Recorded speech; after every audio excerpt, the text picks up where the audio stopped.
warahmatullahi wabarakatuh. Yang terhormat Bapak Jonis dari Ali, yang terhormat Bapak Budi Wirawan, mewakili MKKS Lampung Barat, yang terhormat Bapak Ari selaku narasumber dari Provinsi Lampung, yang terhormat Bapak Ibu peserta, sehingga pada kesempatan hari ini kita diperkenankan untuk hadir dalam acara bimbingan teknis pendidikan anti korupsi dalam keadaan sehat walafiat. Tak lepas selawat serta salam marilah kita sanjungkan kepada junjungan Nabi besar kita Muhammad Sallallahu Alaihi Wasallam yang insya Allah akan kita nantikan syafaatnya. Marilah kita buka acara pada kesempatan pagi hari ini dengan sama-sama mengucapkan basmalah. Bismillahirrahmanirrahim. Yang kedua, menyanyikan lagu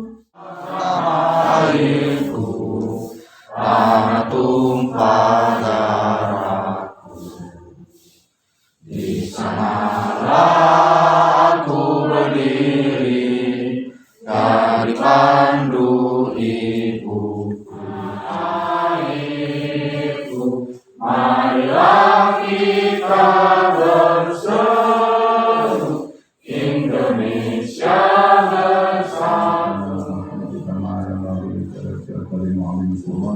Ya Allah, ya Hayyu, ya Qayyum, bi rahmatika nastaghits, ya muqallibal qulub, tsabbit qulubana 'ala dinika wal iman. Allahumma nawwir qulubana bi nuri hidayatika kama nawwarta bi nuri syamsika abada wa bi rahmatika ya arhamar rahimin. Allahumma inna nas'aluka al-huda wa tuqa wal 'afwa wal ghina. Allahumma iftah lana bi hikmatika ya Allah, wansur 'alaina bi rahmatika ya dzal jalali wal ikram. Wala haula wala quwwata illa billahil aliyyil azim. La ilaha illa anta subhanaka inna kunna minadh dhalimin. Rabbana atina fid dunya hasanah wa fil akhirati hasanah wa qina adzabannar. Subhana rabbika rabbil izzati amma yasifun wa salamun alal mursalin. Alhamdulillah. sambutan Kepala Dinas Provinsi Lampung dalam kesempatan kali ini akan diwakili oleh Kepala UPT Wilayah 3 kepada Bapak Jonis Dar Ali MM. Warahmatullahi wabarakatuh.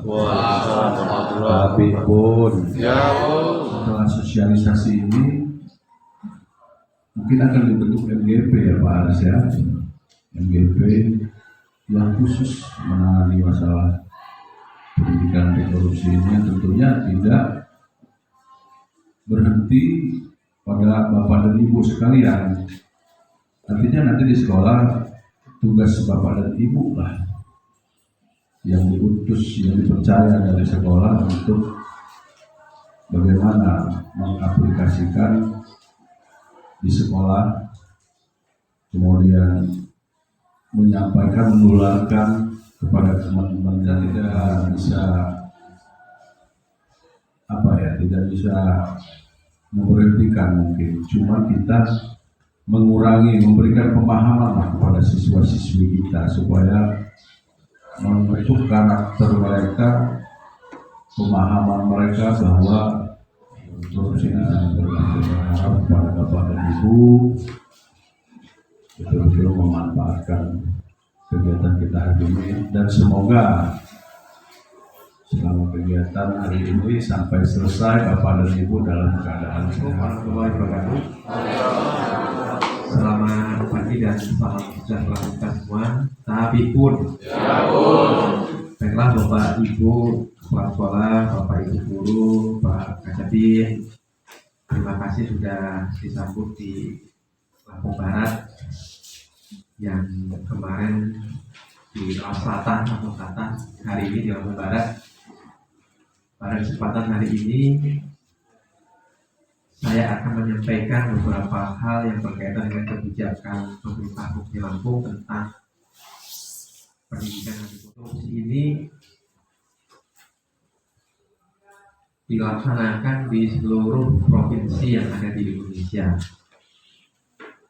Hanya Provinsi Lampung yang satu-satunya provinsi di Indonesia yang menjadikan pendidikan anti korupsi sebagai muatan lokal wajib. Ya, tepuk tangan untuk dinas pelaksanaan pendidikan anti korupsi dilaksanakan oleh SD, SMP, dan SMK.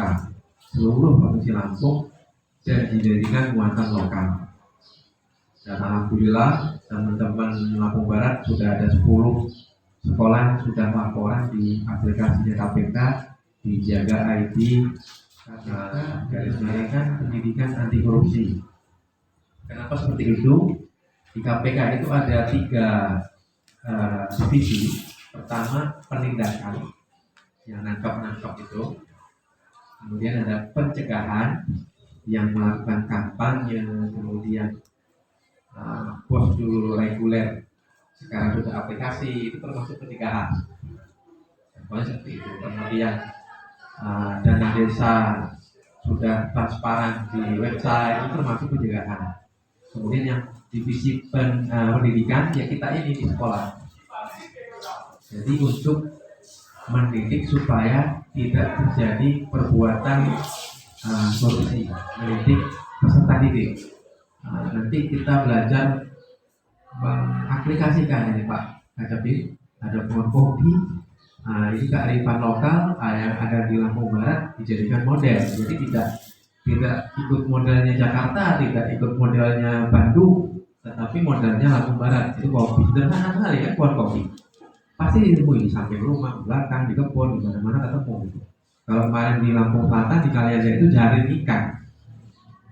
Kalau di pesisir kemarin suk-sukan. Sukan itu yang naik petak-petak itu. Kalau bahasa pesisir suk-sukan katanya. Kalau di sini kita mainnya menggunakan pohon kopi. Jadi Bapak Ibu kelas sekolah yang perlu dipersiapkan karena KPK itu tidak bisa dibohong-bohongi. Tahu? Seperti contoh nih, KBM dari yang diupload oleh guru, tulisannya tulisan orang tua. Kan sekarang SD kelas 1 2 kan pada daring. Yang laporan atau tulisannya itu bukan tulisan anak SD. Itu pembohongan juga. Artinya tidak ada kejujuran di dalam. Yang dimaksud KPK itu seadanya. Nanti kan ketahuan kelemahan-kelemahannya orang, umpamanya memang dari pendidikan memang tidak dibiasakan gitu. Semuanya KPK dibiasakan. Kami para pelajar generasi harapan dari seantero Nusantara. Bosan belajar menyongsong masa depan Indonesia aman sejahtera, mengukir prestasi dengan jujur hati, bukan hanya untuk dipuji. Junjung harga diri, itu yang terpenting. Waalaikumsalam warahmatullahi wabarakatuh. Tabi pun. Ya pun. Alhamdulillah sehat semua. Ada yang sakit? Ada Bu. Perlu sedikit? Tidak. Nggak apa-apa ya. Lanjut.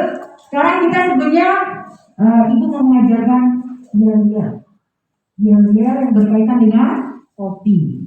Ya, kalau Ibu bilang ingat kopi, jawabnya Lampung Barat. Kalau Ibu bilang minum kopi, jawabnya tidak korupsi. Yuk bareng-bareng. Ingat kopi. Lampung Barat. Minum kopi. Tidak korupsi. Karena sudah ada kopi ngantuk, kita buat permainan. Sebelum buat permainan, Ibu sedikit mau menjelaskan tentang sikap tanggung jawab. Di depan ini ada pohon yang sudah tertempel beberapa tulisan sebagai daun di depannya.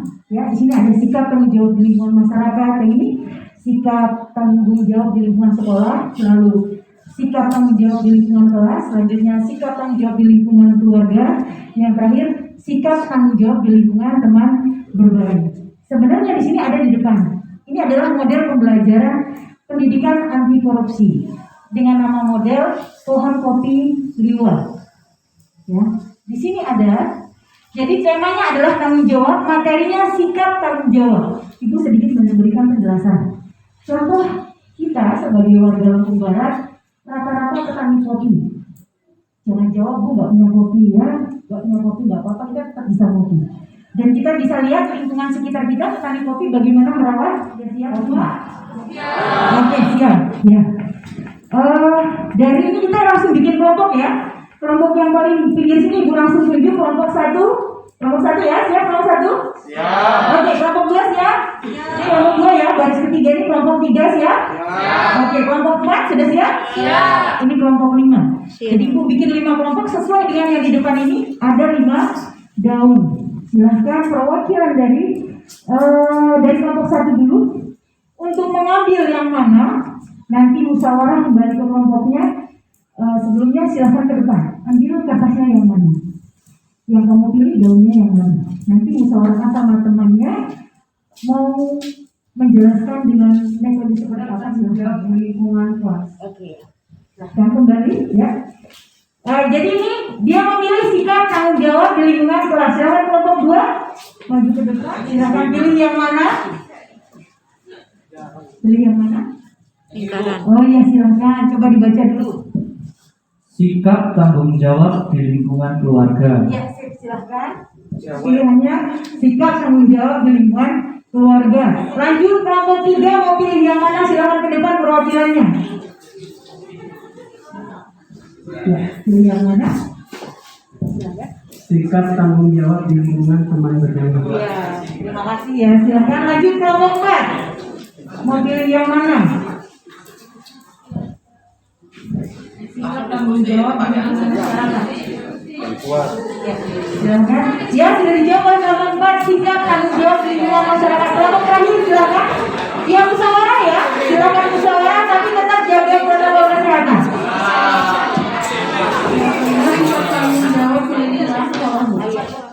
Terima kasih. Barusan pilihan temanmu.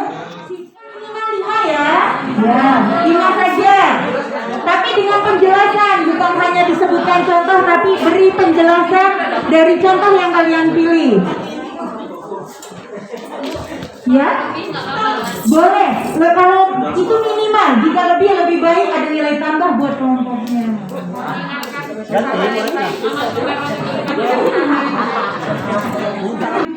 Tadi silahkan maju ke depan perwakilan kelompoknya. Saya jelaskan Bu satu-satu poinnya. Yang pertama jujur. Jujur itu menurut kelompok Ibu ada hal terpenting dalam ketika melakukan interaksi baik dalam lingkungan maupun di lingkungan keluarga, teman bermain ataupun masyarakat. Itu yang terpenting. Jadi jujur adalah sikap yang paling utama ketika kita berinteraksi di lingkungan masyarakat. Sebelumnya, mari kita melakukan yel-yel. Untuk kelompok 4 berdiri, boleh berdiri. Ya, katakan tidak. Kopi. Korupsi. Oke. Lebih baik kita mengikuti kegiatan gotong royong yang diadakan di lingkungan masyarakat kita. Misalnya membersihkan lingkungan sekitar, terus membangun sarana olahraga seperti itu. Kita lebih baik mengikuti kegiatan tersebut karena mengajarkan kita untuk saling bekerja sama. Yang kedua, yaitu mengharumkan nama lingkungan sekitar kita. Misalnya seperti apa? Misalnya kita menjadi anggota Karang Taruna. Misalnya kita menjadi anggota Remaja Islam Masjid. Nah, ketika ada kegiatan-kegiatan yang menyangkut dengan keanggotaan tersebut, kita wajib untuk ikut serta sehingga dapat mengharumkan nama lingkungan kita. Nah, yang ketiga, itu ada berbuat baik kepada siapapun.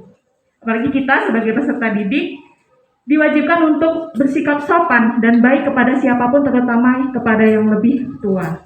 Nah, yang keempat, menjaga lingkungan sekitar kita. Artinya kita tidak diwajibkan untuk mengotori lingkungan sekitar kita. Itu tidak dibenarkan ya teman-teman. Yang terakhir, tidak melakukan perbuatan yang melanggar norma masyarakat kita. Misalnya, kita tidak melakukan maling atau kebut-kebutan di jalan sekitar lingkungan kita sehingga membuat warga masyarakat sekitar kita tidak nyaman atau karena akan menimbulkan berisik. Kelompok 5 yel-yelnya dong. Hei, yang ada di sana, yang ada di sini, ayo berantas korupsi. Oke, benar. Itu adalah menghormati guru. Jadi bagaimana cara kita memberikan tanggung jawab di sekolah itu, yaitu dengan cara menghormati guru. Contohnya, guru itu kan adalah sebagai salah satu orang tua kita di sekolah. Maka hal ini harus membuat kita bagaimana cara kita menghormati guru, menyayangi guru dan lain sebagainya. Yang kedua, mengerjakan tugas. Jadi pasti setiap guru itu saat memberikan tugas itu tidak semena-mena untuk memberikan kesusahan untuk kita gitu ya, melainkan agar kita tahu untuk bagaimana caranya kita mengerjakan tugas. Kemudian tugas daripada kita adalah mengerjakan tugas-tugas tersebut. Nah, yang ketiga adalah tidak mengotori atau merusak fasilitas sekolah. Contohnya kan seperti yang kita lihat, misalnya ada dindingnya yang dicoret-coret mungkin, atau mejanya yang dibatas-batasi, itu tidak seperti itu. Jadi kita sebagai generasi muda, generasi penerus, bagaimana cara menghilangkan daripada sifat-sifat yang seperti itu. Yang keempat, menjaga kebersihan sekolah. Jadi untuk kebersihan sekolah itu tidak hanya dilakukan oleh petugas kebersihan sekolah saja, melainkan kita sebagai siswa semuanya harus ikut serta dalam membersihkan kebersihan dan sebagainya, saling menghormati. Minimal kalau keluar rumah pamitan jangan langsung pergi, itu menghormati orang tua ya. Jangan dikira orang tua marah-marah itu nak karena orang tuanya tukang marah, bukan. Karena kamu bikin pusing pergi tanpa apa? Pamit. Nah iya, karena orang tuanya akan khawatir.